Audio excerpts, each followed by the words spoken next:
홍대에 가보셨나요? 주말은 물론이고 평일 낮에도 사람이 넘칩니다. 외국인 관광객, MZ세대, 인플루언서들 카메라 들고 쇼핑백 들고 줄 서고 있습니다. 근데 고개를 들어서 건물들을 한번 살펴보세요.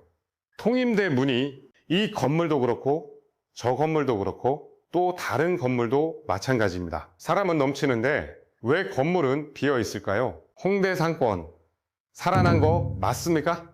오늘 이 질문 하나로 시작합니다. 그리고 끝까지 들으시면 여러분 주변에서 들리는 홍대는 요즘 잘 된다더라는 말이 얼마나 절반짜리 진실인지 알게 되실 겁니다. 결론부터 말씀드립니다. 홍대는 살아난 상권 맞습니다. 그런데 동시에 통임대는 더 어려워진 상권이기도 합니다. 이게 무슨 말이냐고요? 2025년 4분기 기준 홍대 공실률은 10%입니다. 직전 분기보다 2.2%포인트 개선됐습니다. 숫자만 보면 회복입니다. 그런데 이 회복은 아무 건물에나 아무 골목에나 아무 업종에 나오는 회복이 아닙니다. 되는 자리만 터지고 안 되는 자리는 더 깊이 가라앉고 있습니다. 오늘 저는 세 가지를 딱 정리해 드립니다. 첫째, 왜 홍대에서 통임대가 여전히 안 나가는지. 둘째, 지금 실제로 어떤 매물들이 시장에 나와 있는지. 셋째, 공시를 줄이려면 지금 당장 어떻게 접근해야 하는지. 16년차 힘찬이가 홍대 상권 현장 기준으로 갑니다. 자, 시작합니다. 예전 홍대는 그냥 한 덩어리였습니다. 홍대라고 하면 다 됩니다. 다 사람 옵니다. 다 장사됩니다. 지금은요, 홍대는 두 개의 라인으로 갈라졌습니다. 메인대로 변, 홍대 입구역 앞, AK 쪽, 클럽 라인, 연남동 미로길, 이쪽은 살아있습니다. 외국인이 들어오고 신규 브랜드가 깃발 꽂고 유동인구가 끊이질 않습니다. 실제로 푸시먼 보고서를 보면 시코르, 무신사 킥스, 무신사 스탠다드 같은 브랜드들이 홍대에 다시 들어오면서 공실률을 끌어내렸다고 분석합니다. 외국인 방문은 최근 2년간 연평균 약 88% 증가했습니다. 매출 상위 업종도 리테일, 뷰티, 메디컬 비중이 커졌습니다. 그리고 중요한 변화가 하나 더 있습니다. 홍대는 더 이상 술 마시고 노는 상권이 아닙니다. F&B 중심에서 리테일, 뷰티, 메디컬, 엔터 서브컬처가 뒤섞인 복합 상권으로 완전히 탈바꿈하고 있습니다. 그런데 문제는 바로 여기서 시작됩니다. 홍대 상권이 회복됐다고 해서 건물 전체를 통으로 책임질 임차인이 많아진 건 아닙니다. 통임대는 1층 한 칸 들어오는 거랑 차원이 다릅니다. 월세 300, 500 내는 작은 점포 얘기가 아닙니다. 보증금 수억, 월세 수천만 원, 관리비 수백만 원, 거기에 인테리어 공사비까지 이걸 다 감당할 수 있는 업종은 애초에 극소수입니다. 홍대는 지금 사람이 많아진 상권이지 아무 통임대나 다 나가는 상권이 절대 아닙니다. 말로만 하면 와닿지 않죠? 지금 온라인에 실제로 올라온 홍대 통임대 매물 직접 읽어드리겠습니다. 서교동 신축급 대형 사옥 지하 1층부터 7층까지 274평 보증금 4억 9천 월세 3,300만원 관리비 135만원 또 다른 서교동 매물 263평 합정역 역세권 신축 첫 입주 보증금 4억 월세 3,200만원 서교동 오피스라인 1층부터 5층 통임대 152평 보증금 4억 4천 월세 2,850만원 관리비 406만원 서교동 194평 보증금 3억 월세 2천만원 연남동 181평 보증금 2억 월세 2천만원. 자, 여기서 제가 하고 싶은 말은 비싸다가 아닙니다.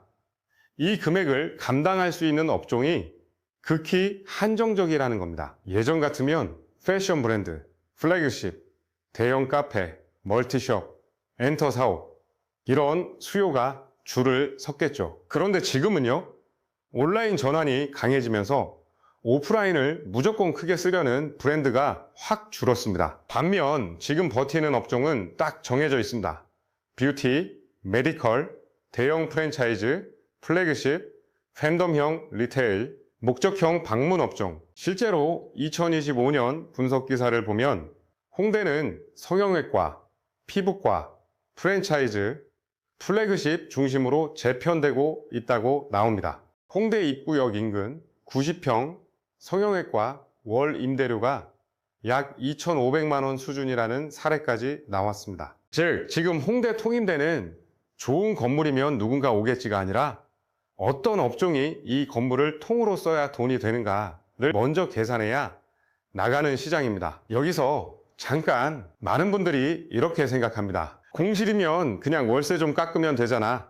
건물주가 욕심 부리는 거 아니야? 저도 처음엔 그렇게 봤습니다. 그런데 현장은 완전히 다릅니다. 건물주는 임대료를 안 내리는 게 아니라 구조적으로 못 내리는 경우가 훨씬 많습니다. 왜냐고요? 상가 임대료를 낮추는 순간 단순히 월 수입만 줄어드는 게 아닙니다. 자산가치, 담보평가, 대출 조건, 향후 매각 가격까지 전부 흔들립니다. 실제로 홍대 합정 상권 임대 가격 지수는 공실이 늘어도 상승 흐름을 보였다는 분석이 있습니다. 그러니까 통임대 공실이 길어지는 건 건물주 욕심으로 끝나는 문제가 아닙니다. 상권 구조 변화, 업종 재편, 자산가치 방어가 한꺼번에 얽힌 복합 문제입니다. 그리고 더 무서운 건 따로 있습니다. 홍대 정문에서 어울 마당로 구간에 공실 상가가 다수였고 홍익로 내리막길은 상가의 60%가량이 공실이었습니다. 지금도 그 공실률이 크게 달라지지 않았습니다. 메인 상권 통계가 좋아졌다고 해서 골목과 이면도로까지 같은 온도로 회복된 게 절대 아니라는 겁니다. 여기서부터가 진짜입니다. 저는 지금 홍대 통임대 해법이 딱 3가지라고 봅니다. 첫 번째, 통임대를 통으로 파는 게 아니라 수익 구조로 설계해야 합니다. 예전엔 건물 전체 통임대 가능 한 줄이면 됐습니다.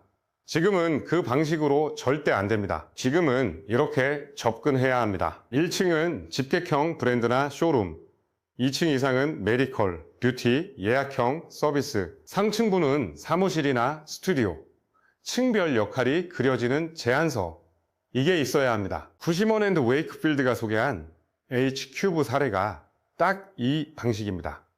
처음에는 공유 오피스를 생각했지만 급증하는 K클리닉 수요에 맞춰 전략을 바꿨습니다.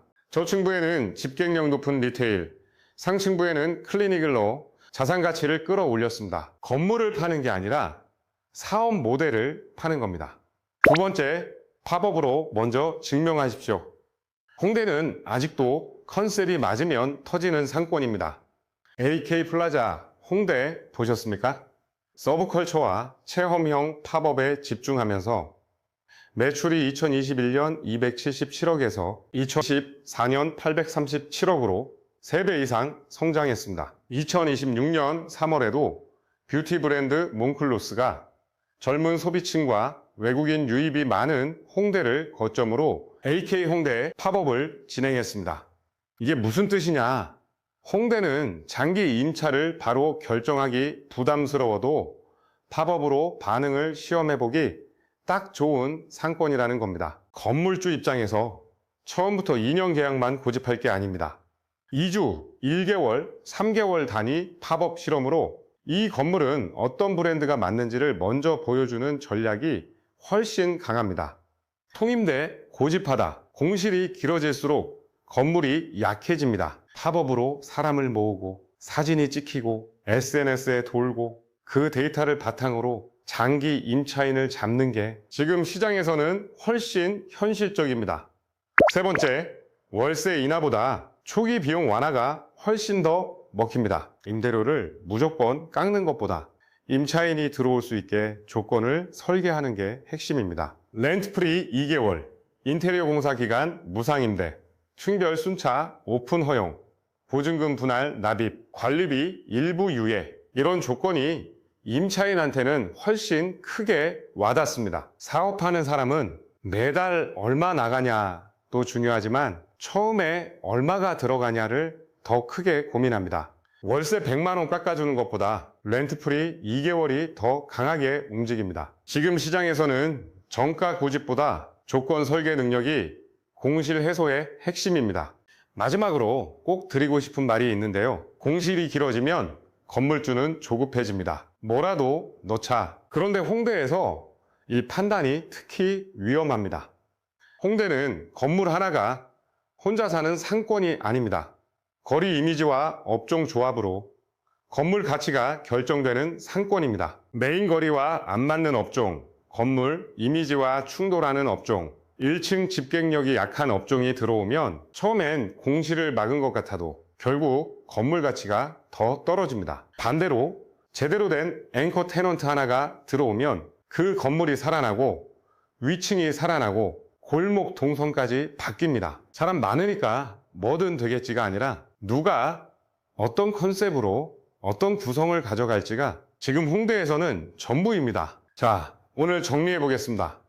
홍대는 사람이 없는 상권이 아닙니다. 외국인도 늘었고 메인 거리도 살아났고 브랜드도 다시 들어오고 있습니다. 그런데 통임대가 어려운 이유는 단 하나입니다. 그 회복이 모든 건물에 똑같이 오는 게 아니기 때문입니다. 지금 통임대가 나가려면 첫째, 업종을 맞춰야 하고, 둘째, 층별 수익 구조를 설계해야 하고, 셋째, 팝업과 조건 조정으로 진입 장벽을 낮춰야 합니다. 홍대 통임대의 문제는 사람이 없어서가 아닙니다. 맞는 임차인을 못 만나서입니다. 그리고 맞는 임차인을 만나는 건 운이 아닙니다. 전략입니다. 지금 이 방송 들으시면서 나 이거 해당되는데 싶으신 분 댓글에 홍대 통임대 2탄 남겨주세요. 다음 방송에서는 실제로 어떤 업종이 어느 건물에 맞는지 업종 매칭형으로 훨씬 더 구체적으로 풀어드리겠습니다. 홍대, 합정, 연남, 망원까지 힘찬TV가 상권 현장을 계속 파고들겠습니다. 구독이랑 좋아요 지금 눌러주시고요. 홍대에서 빌딩 보시는 분, 상가 임대 찾으시는 분, 사옥 찾는 대표님들 가장 현실적인 정보로 다시 찾아뵙겠습니다. 감사합니다.